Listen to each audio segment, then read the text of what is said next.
Well, I'll kick you guys off. All right, That's cool. cool. So Naja, Troy, we wanted to, do this conversation because it's super interesting to reflect with people who are relatively early in a relationship, who are still comfortable being on camera in this setting and speaking to each other the way you guys are. So I think an awesome place to start, before you guys sat down, we talked a little bit about building communication and building shared language in a relationship and making sure that even when you're communicating hard things, that love is the foundation and the root of all of it. Do you guys want to talk for a second about how that showed up early in the relationship and how you brought that in? Yeah, you Yeah. want to start? Yeah. You're much better than me at that. Like just being, ew, not I'm gonna cry already. This is so ridiculous. um, I'm crying because it's something that we like work on every day. Um, and I'm just so used to like a dysfunctional way of communicating as love, like represented as love. And that being with you is just like made me realize that that's not love and that's not the way that I want to represent love to the person that I am with. And so with regard to like love being the foundation, it was for me, but the way that I saw love was not healthy. So it's like, yeah, I am keeping love at the forefront of our communication style, but it was like a distorted version. And now it's like, okay, I'm learning that I have to take myself out of maybe how I used to operate and communicate and make it specific to our dynamic and like who you are and how you need to be spoken to and how you receive just anything that I say, whether it's like a positive communication or it's communication that is constructive. I have to take into account more like who my audience, who I'm speaking to and the way that you need to be able to receive it. So I'm learning that all the time, but it's so new for me and I just always feel like I'm not good at it. I love you. Love you too. I mean, you always say, I'm better than you at that, but I don't think that's really fair because we just have different backgrounds, and it's not like I've had all this relationship experience to where, I just got it down and now, I'm just fine-tuned. I think it's just more so than, past relationships or whatever. I think it's more so just like the way we were raised, that that determines how we express love and what we see as healthy communication or communication in general. So I don't want it to ever be like a competition, like, oh, you're better than me at this. It's just how do we continue to grow and become closer and better at doing this thing. Yeah. Yeah. Thank you. Yeah, I feel like when there is like a communication breakdown, I tend to like shut down because I just feel like misunderstood or like I feel like I'm not gonna convey my sentiments the way that I want to. And a lot of times you say like that I receive your communication as though like I'm being attacked, and then I have to like kind of protect myself. And I just think about that a lot more now because it's true. Like I do feel like I'm more protective, but it again, like it's not because of you. It's because of my own past relationships or the relationships I saw like with the adults in my life and how they communicated. And there was never like a goal to overcome that thing, right? It was like somebody's going to be right and then somebody else is going to be wrong, and then we're just going to move on and have this like pent up resentment and frustration that is built upon over time, and that's when the relationship breaks down. But when we communicate, it's like the goal is to really overcome that thing in the moment, like really break it down, get to the root of it so that we can genuinely move on from it, which I appreciate because there's nothing I am holding. We've gone through some hard stuff and hard conversations, and there's nothing that I'm holding with any of those conversations because we really excavate it like deeply in that moment. And it's very tiring as it's happening because it's so much work to like, okay, why did I react that way? Why are you reacting that way? What did you mean? What did I mean? But because we do that so deeply in the moment, then I don't have any leftover, residual feelings about those things, which I really appreciate.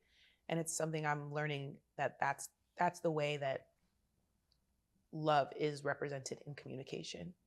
To know that what I'm saying to you or what you're saying to me is not to fault or to point fingers or anything. It's to really find a resolution so we can move forward.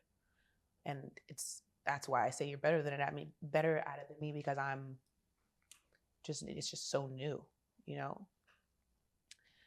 But I don't know. Or do you feel like we're getting better at the way that we're communicating? Do you feel like you're kind of like a little afraid to communicate sometimes with me based on the way that I respond? I wouldn't call it fear. Sometimes I could be more hesitant because it's like pattern recognition based on arguments or disagreements we've had in the past. I may just avoid it. And that's not always the healthiest, but sometimes that's what I go to. I'm just like, I'm not going to deal with this right now, or because I'm expecting it to go one way, when really it's the best way to do it is just like, let's talk about it. Case by case. Yeah, exactly. Case by case. So that's somewhere I'm working, I never try to present as I'm better than you or I'm better at something than you. I just know how I want to feel. I know how I want to make you feel. And I don't know, I just do my best. And that's something we established from the beginning, is let's just always do our best. Yeah. And sometimes it doesn't look the prettiest. Yeah. It can, I don't want to just make it sound like we have like these super violent arguments or something. No, we don't. It's usually, it can get heated sometimes, but we always, come out on the other side in love and understand each other. Yeah. So like I told you last night, I always want you to feel heard and understood. And when you tell me that maybe you don't, I have to look in the mirror and be like, okay, well, sure, she has her own things that she's working through, but what can I do in this relationship to make it better, make you feel more heard and understood? Because I know I want to feel that way. Yeah. Something we talk about a lot too is like how we are building something that we've never seen before. Mm-hmm. And so I think it feels really comforting to be able to to experience conversation, communication differently than I have before, but it's also foreign.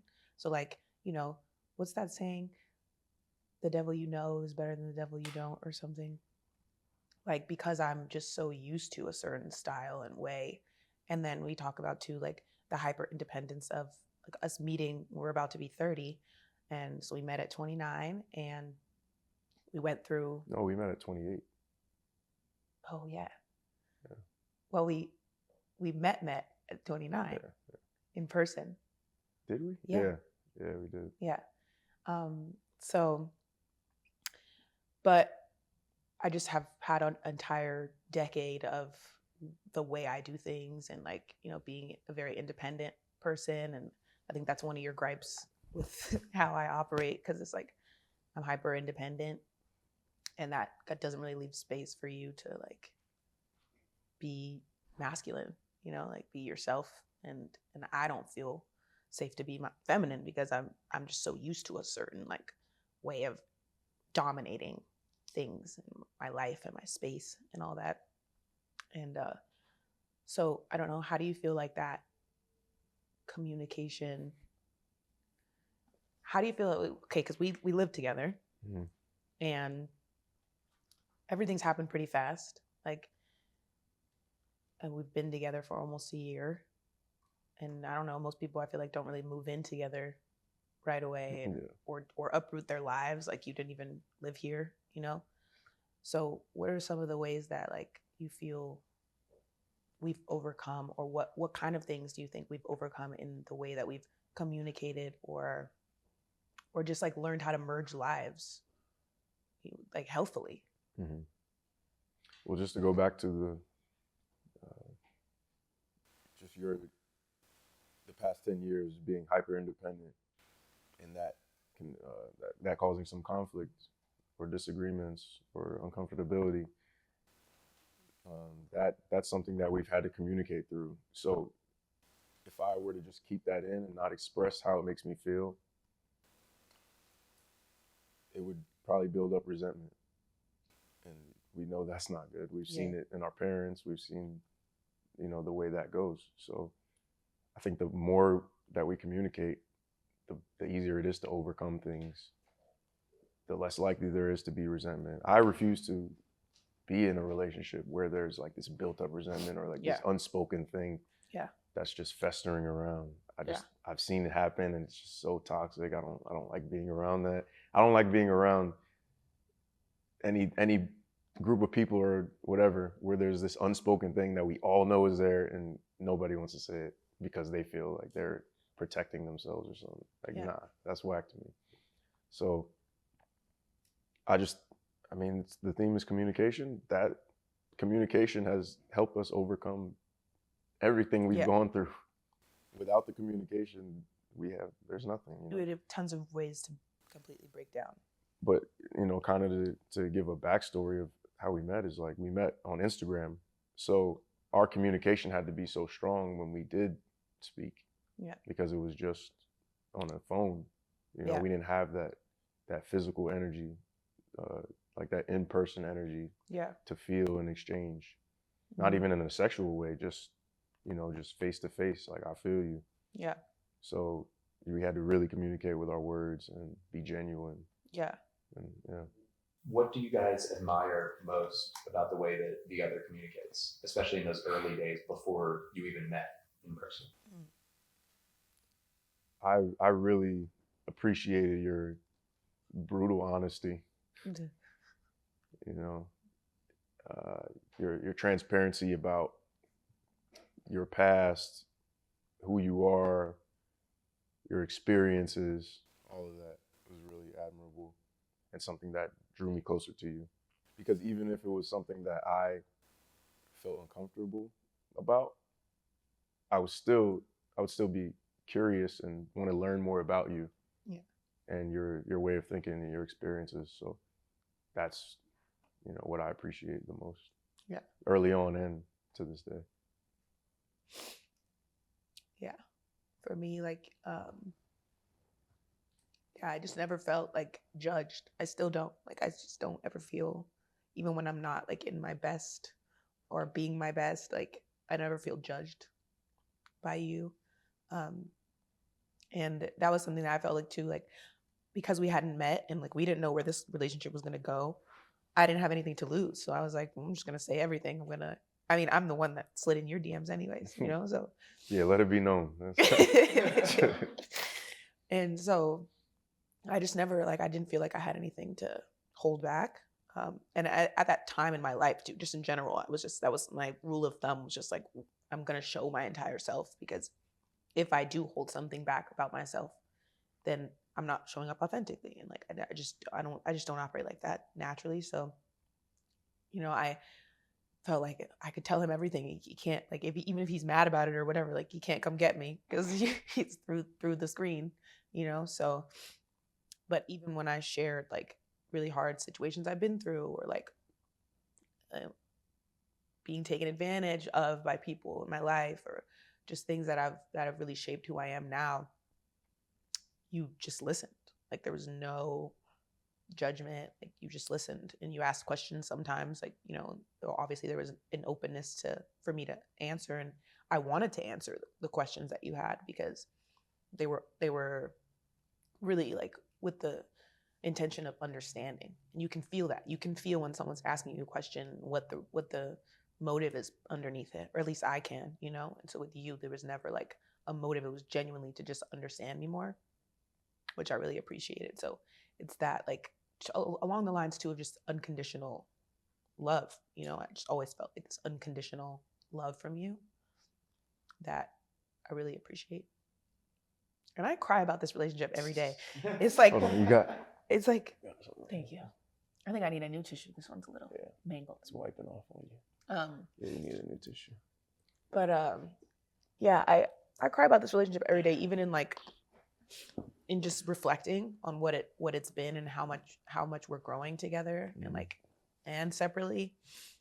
So I cry about it in positive ways for sure. Like the tears are just like this depth of feeling that I'm spending my time and energy building something that is worth all of that time and energy, you know. And it's reciprocal. It's not just me, which is also new for me, you know. Like I've never been with somebody that had the same passion for just being able to connect with the person that you're with the way that I did.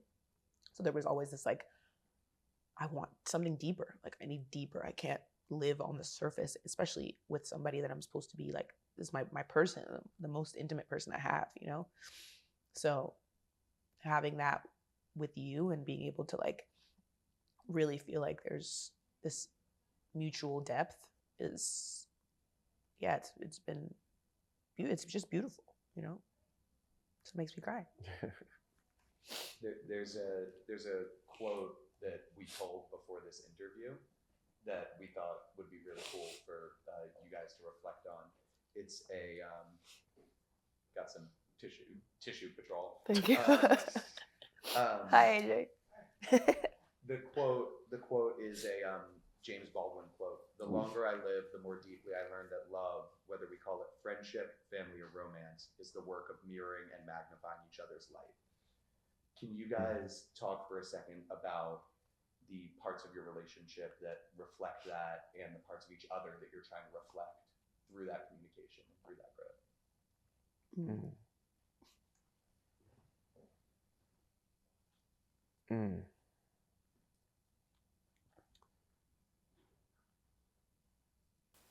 So in relationships, the word projecting comes up a lot. And it's usually has a negative connotation to it. You know, projecting your insecurities, you know. But I think, you know, you can also project the positive things because it's a mirror. You're holding up a mirror to yourself when you choose to be with someone. It's usually because you relate to them in some way, you know, that you see yourself in them in a lot of ways. And I just think that it's important to take note of the things you're projecting, whether they be positive or negative, because the times where I've projected onto you and it was negative, like I don't feel good, and I really have to check myself, and you'll check me too, you know. So sometimes it's easier to like highlight the negative things because those can stick with you, you know, like you get 1,000 positive comments on Instagram, you see one negative one, and that's the one that sticks with you. So it's like those are the times where I really have to reflect and be like, all right, I got to check myself. And I've kind of like lost sight of the question, but I just do my best to when I do project the positive things, it's like I want you to feel that. I want you to know that I see greatness in you, and I love you just like I love myself, you know, if not more, you know. It's like, so yeah, I don't even know if that answers the question. Yeah. I agree. Like I think, like you said, when you're with somebody, you see things in them that you see in yourself, but I also see things that I don't see in myself that make me want to be better in those ways through you, you know, stuff that I don't necessarily possess. Like, you have talked a lot about like checking yourself. I cannot be checked. I'm not good at it. I'm just not good at checking myself. I'm not good at other people checking me. I don't like it. Like it doesn't feel good, you know, but but again, like back to just the like love being the foundation of it. I'm getting better at it because there are times where I'm like, damn, how's he gonna come back from this? And you're like, yeah, I fucked up. And then you just like, that's it, you know? I'm like, oh, I guess it wasn't that easy. So I'm working on like being better at just course correcting that way, and that the reflection of your light is what helps me do that, you know? And it kind of just like wherever that when that light is strong, like my own darkness can't even really exist, you know? So it helps to dissipate that, because it's like yours is so strong that whatever I'm in that I'm trying to get out of, and maybe I don't have the tools to, your light helps me kind of just like not be in that darkness. But like on a light note too, we have so much in common. Like even just the fact that so like I love telling our story because like our parents were friends. Our parents are friends, you know, like and we met on Instagram, but our parents have been friends since the 80s. Like our dads, and they're the same guy, like this like bald big guy from New York. Like it's the same guy. When we talk to them, it's literally the same experience. Even being raised by such a specific type of person, we have that in common. Like when you first met my dad, he was like, "Oh, good to see you again." Like he'd already met you as a kid, you know. And yeah, but it's also important to say we didn't know that our dads knew each other until we spoke. Right. Like you saw me on Instagram, we spoke on there, but then through conversation, through FaceTime, that's when we realized. Yeah, because you were like, my dad is in the music industry, and I grew up in New York, and I was like, okay, very small, like niche group of people who like have a parent in the music industry and grew up in New York, whatever. And so the next 2 days, I asked my dad, like, hey, does the last name Blyden mean anything to you? He's like, yeah, Dio, that's my boy, blah, blah, blah. He also has a son named Troy. And he's like giving me more information on you than I know yet, because I've been talking to you for 48 hours. And it just was a crazy like thought. And then you end up meeting him during, it was Father's Day. Yeah, ironically. And yeah, and you met him, and it was the first time he had seen you as like a real adult. And it's just so interesting I knew like the pull to you was not like physical. It was something much deeper. And as we have like been together and developed and stuff, it just come like to realize how much, even through the internet or whatever, like when you are like in an energetic space and you have a feeling of like openness, that you can feel that connection through whatever platform, you know? And every day something else is revealed that's like, wow, yeah, this is my person. Like we have so much in common, from our families to what we like, music, the way we see things. Like you're the only person who knows more lyrics than I do, you know? And I was always my claim to fame. I'm like, damn, he got me beat, at least in the hip hop genre. Yeah. You got the R&B. I got the R&B, yeah. But it's just been fun to, even in the hard moments, it's just been fun to get through that stuff and then like celebrate where we're going, who we are, what we're planning, you know.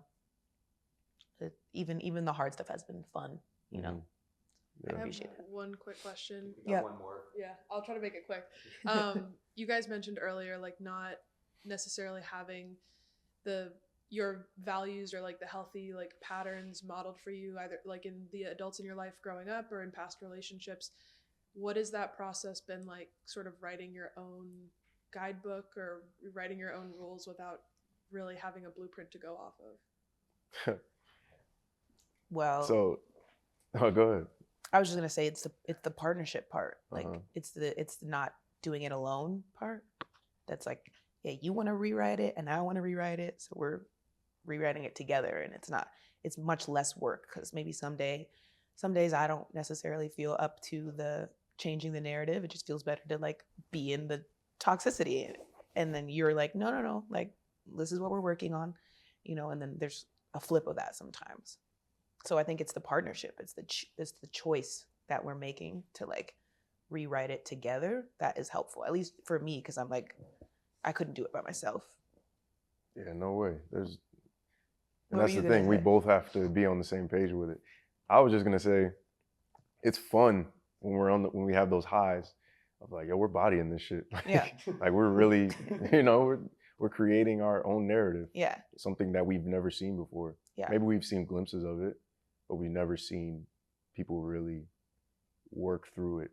Yeah. You know, One thing. even in something like short-lived, like any of my friends' relationships or anything. I mean, I have some friends in healthy relationships, but you don't really see that many examples of people that are really on the same page as far as communication and wanting to have a healthy relationship. Not, it's just, I don't know if it's just the day we live in with the internet and the way people communicate now, but I don't know. Yeah. Maybe I'm just like an old soul that romanticizes the early 1900s when like people just, I don't know. Picked a person. Yeah, you and say just that a like lot. stuck You're it like, out, you know? Yeah. Yeah, but. Yeah. I think one thing too that like when we had a conversation one time before we had met, and it was a FaceTime, and you asked me like, how do you feel about marriage? And I had such a jaded answer, and I was like, like whatever, like maybe not. Like it was such a man answer because it was an answer I got a lot from men, you know. And then I was like, well, what about you? And I'm thinking I'm gonna get the man answer because you're a man. And you were like, well, I definitely want to be married and I want kids, and like I want that because I had said like I've never seen it like work and whatever. And then you were like, well, that's the reason why I want to do it, because like if it hasn't worked but I get the opportunity to make it work, like why shouldn't it work for me? I was like, damn, like that was one of the moments where I was like, oh, he's serious. Like he's a serious human, you know? Like he cares about how he's showing up in his life and what kind of life he's creating, and if he's going to create other humans, like what kind of foundation he's building for those people. You were just so forward thinking, and it made me have to really be honest about what I actually wanted instead of like giving you this answer that was the answer that I thought was the right answer or what you wanted to hear or whatever, you know? So I really appreciated that perspective too, because it lightened me up to like, oh, okay, like, yeah, that is what I want, you know? Thank you guys. You're welcome. Thank you.